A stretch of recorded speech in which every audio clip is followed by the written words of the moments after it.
Time for the news.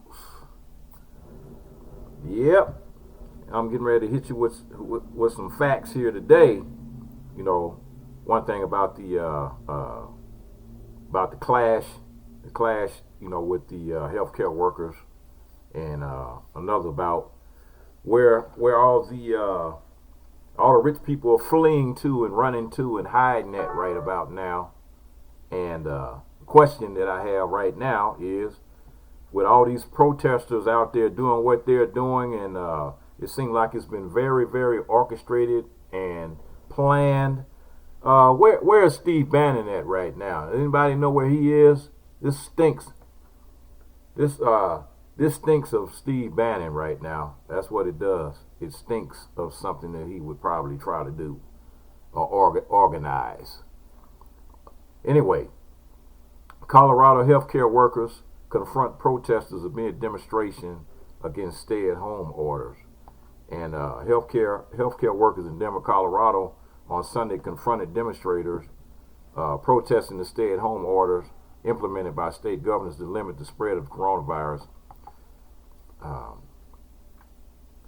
McLaren shared several images earlier today showing at least two healthcare workers standing in the middle of the street blocking cars filled with protesters.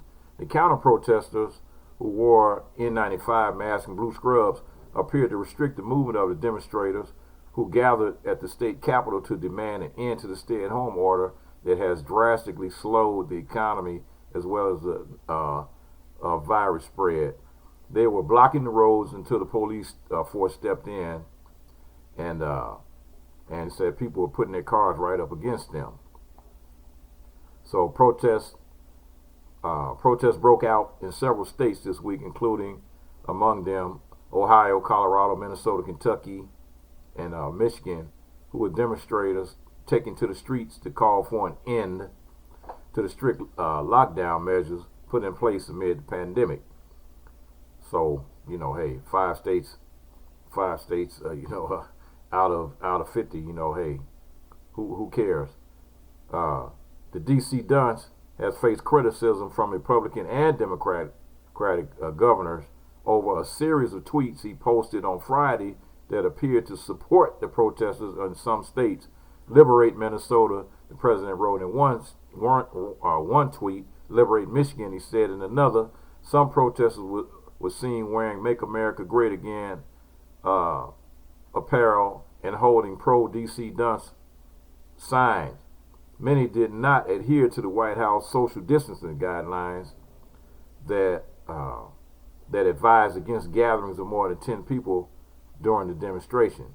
On Sunday night, the D.C. dunce sympathized with the protesters and declined to denounce their actions during the White House Coronavirus Task Force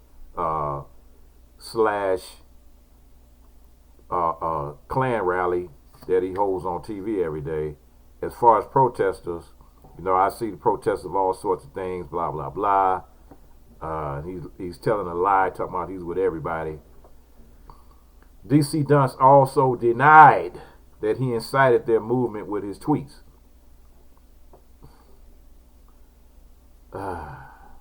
As demonstrators gathered in Denver on Sunday, more than 2,000 congregated at the Capitol in Washington State to protest their stay-at-home order. Only a few of the attendees wore masks, and most ignored the federal government's social distancing guidelines, which recommends all people remain 6 feet apart.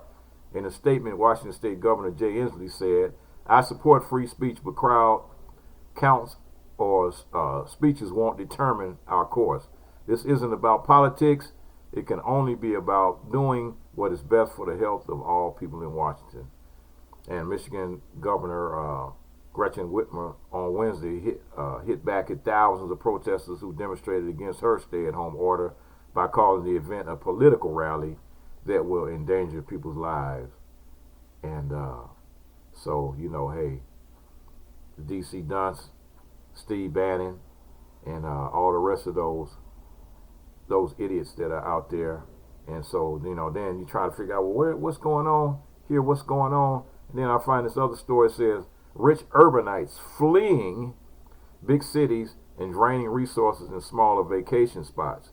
Rich urbanites are fleeing big cities and draining resources in smaller vacation spots.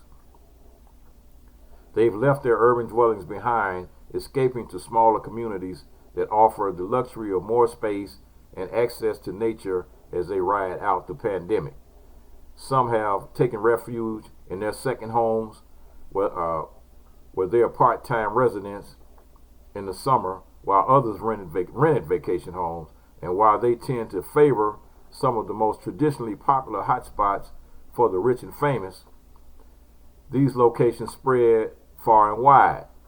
New York City residents have headed upstate to the mountains and out of the Hamptons.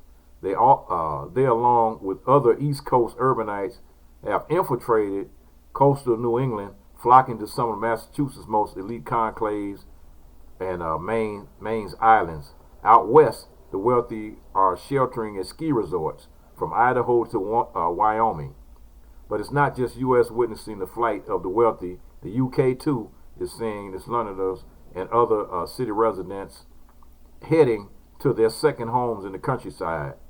No matter the location, the problem remains the same. Local residents aren't happy about the influx of people, concerned that their move and their more rural communities won't be able to manage a coronavirus outbreak with medical supply shortages, less access to food and groceries when all these so-called rich people move to their small communities and bombard the stores and buy up everything. So, and this story number 3, which coincides with story number 2 that I just did, so a billionaire's compound with its own coronavirus testing center stokes anger on the French Riviera. Saint-Tropez, France, the very rich, F. Scott Fitzgerald wrote, are different from you and me. Rarely has that statement been so glaringly clear as the self-isolation strategies of the ultra-wealthy have revealed by the coronavirus pandemic. Some individuals are hiding out in state-of-the-art bunkers. Some have leased seaside mansions to hunker down in for the duration. In the Grenadines, billionaire entertainer mogul David Geffen posted pictures on Instagram from his 454-foot mega yacht, Rising Sun, replete with the tone-deaf hoping everybody's staying safe message. And here is the Riviera Resort, one of Geffen's favorite summer ports of call, a gated compound of some of the world's richest people, has its very own, very private testing site. Set in the director's office of a 270-acre Le Parc Saint-Tropez, where LVMH luxury group chairman Bernard Arnault, rich Paris owner Mohammed Al-Fayed, and Indian steel magnate Mittal have palatial villas. The medical unit is staffed with a doctor and a lab technician to take and process samples from residents and their friends. Details were leaked to the regional newspaper, which reported that the effort was organized by Les Parcs association with the association president. The wealthy pharmacist turned entrepreneur owns several clinics and laboratories in the south of France.